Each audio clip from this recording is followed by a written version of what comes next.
The next person I'd like to call is Mr. Peter Van Tuijl. Peter Van Tuijl is the Executive Director for the Global Partnership for the Prevention of Armed Conflict, Global Secretariat. We refer to it with its acronym GPAC. Peter has a vast experience especially in Asia, looking at NGO accountability, human rights, and transitional civil society. He is responsible for the policy, strategy, and overall management of GPAC. Peter has been a program advisor and civil society expert with the UNDP-led Partnership for Governance Reform in Indonesia. He has also been a senior technical advisor to Project Combating Corruption in Indonesian National Police under the International Criminal Investigative Training Assistance Program. Peter is also a co-editor with Lisa Jordan of NGO Accountability, Politics, Principles, and Innovations, and the book has recently been published, recently been translated into Chinese with the Renmin University in 2008. I welcome Mr. Peter Van Tuijl. Good morning. Thank you, Carol. Thank you, Florence. Ladies and gentlemen, I'm very happy to be here, and I'm very grateful for the invitation by NPI Africa to present the Global Partnership for the Prevention of Armed Conflict here, where NPI Africa is working with us in our still quite young network of civil society organizations. NPI is helping us here in the Eastern Central Africa region.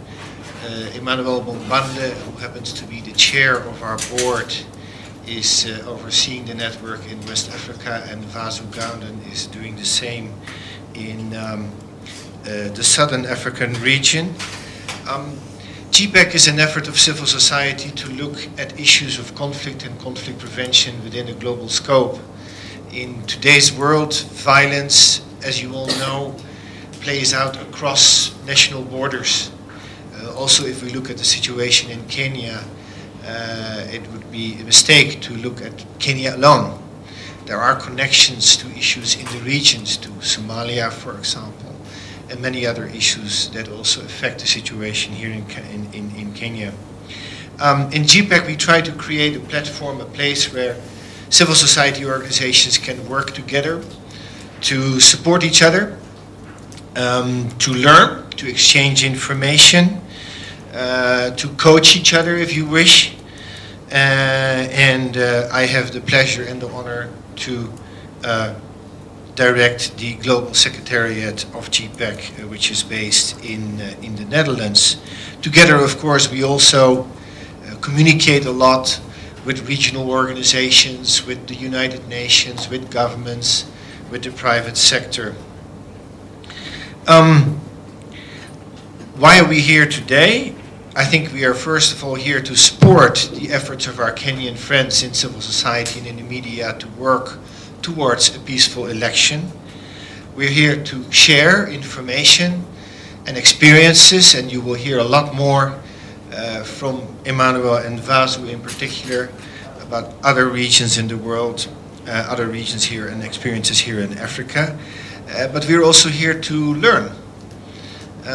Because this, for me, if I look back at the 2007 elections here in Kenya, is an important reflection.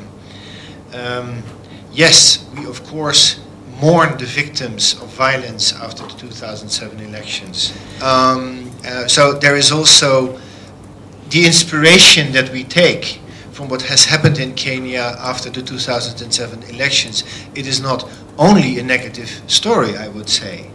And I remember at one point there was an NPI representative in Guatemala, I think, you know, places that probably people in Kenya not often think of. And how enthusiastic people were here and how inspired they were to hear the story of what you have done here in this room and elsewhere after violence erupted in Kenya. So I think it's important to take hold of that if we look at the situation right now and the concerns that we may have. Many things have happened in Kenya since 2007. Many examples of institutional reform, a very successful referendum to accept the new constitution, changes in the security sector, in government, and so on.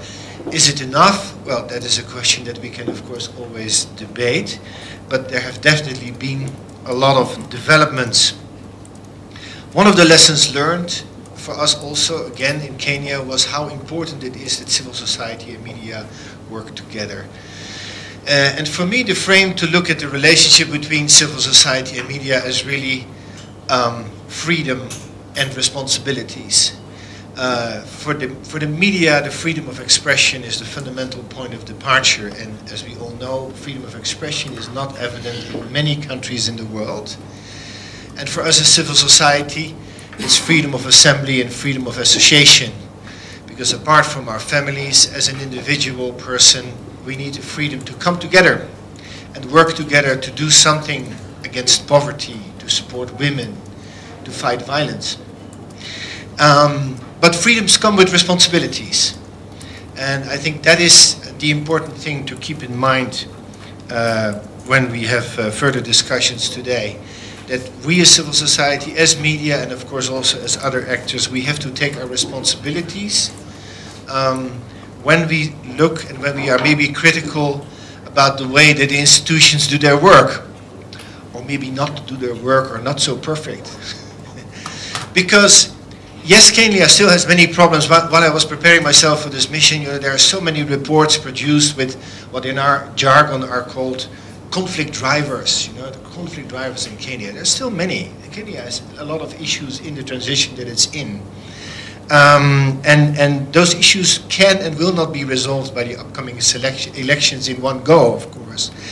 But the important thing is that for everyone to realize that violence is in any case not a solution to Kenya's problems. Violence will only do damage. Violence will only cause enormous havoc in society. So everybody has to take up their responsibility to work towards a peaceful election. I think that's where we can and should join hands. So we are here to support that process, to share our experiences and to learn from you. And our hope is that, soon enough after the upcoming elections, within our global network, we can go out again, like we did after 2007, and we can share the story of Kenya in other places in the world and say, look, people were concerned before the elections in 2013, but they managed to do it peacefully, and they managed to make further progress for a better Kenya in the transition of the country. That's really my hope, that we will be able to do that soon enough. So thank you very much, and I'm looking forward to the discussions. Thank you very much. And so at this point, I welcome Mr. Irungo Houghton, Oxfam Pan-Africa Director. And anything else Irungo would like to say about himself, he'll tell you. I asked him what I should say at this point when introducing him, and he said, if you'd like to know more about him and what he does, please feel free to see him after the session. Karibu sana. Good morning, everybody. Okay, I'm going to make two requests of you. The first is that you engage very actively in this conversation. It's a real opportunity, I think, 21 days from the elections for us to have a strategic reflection about what is possible in this space and also what is possible post-elections, because as we know from 2008, the real challenge sometimes comes after the election. The second request is that if you have mobile devices, now we don't just call them phones, there are all kinds of things from tablets to computers and so on. If you can put them on silent so that they don't interrupt us and interrupt the cameras. So let's kick off a little bit. I'd like to distinguish this conversation first and foremost as a conversation between two groups of two constituencies or two sectors that have actually quite a lot in common. The first constituency, as we know, is the media workers, the people who, if we did not have them, the world would be a very narrow, small space, really only accessible through what we physically connect with. The second group is the peace workers, the people who, at times of challenge and tension, are the ones who step into that space to reduce tempers, to reduce the possibility of violence, and to transform that conflict or that violence into something that is beneficial for all. And these are two sometimes seen as two different constituencies. What connects them is this. all violence begins in language. It either begins in the spoken word or it begins in the printed word. So there is a linkage between those of you who are media workers and those of you who are peace workers. That ultimately conflict will emerge as a result of something that is said or not said. But more interestingly for me is that the resolution of conflict, the transformation of that conflict, will always end up in language. It will end up in the word, right? Now, not the word as necessarily seen for many of you in the Bible, but even the word as it is seen in the streets and in the villages and in the homes of all of us.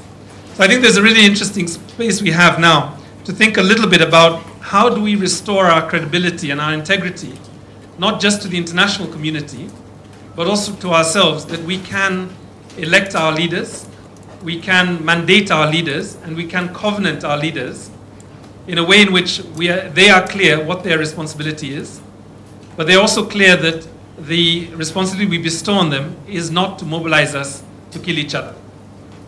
Okay, so this is the first distinction that I'd like to generate. And what we have this morning is a number of great speakers. The order that we will take the speakers in is slightly changed, and we're going to give an opportunity, I think, to allow the Kenyans to go first, and then invite our visitors and our friends to comment with the benefit of the first two speakers. So I'm going to invite very quickly Dr. Levi Obonyo, who some of you will know, particularly those of you in the media. He's based at the School of Communications at Daystar University. He is the immediate former chairperson of the Media Council of Kenya, a leading pivotal organization in the Kenyan context, not just within the media, but also in terms of the entire fabric of this country, as it is essentially the, I guess what you'd call the family body, the association of media practitioners and media owners. So that is an important space that he occupies. And then we'll invite Celine to follow. So let me invite, with no further ado, Levi. He will speak for about 10 minutes. I've asked them all to speak for about 10 minutes. And they are free to use the podium, the laptop, or the chair, whichever instrument of communication.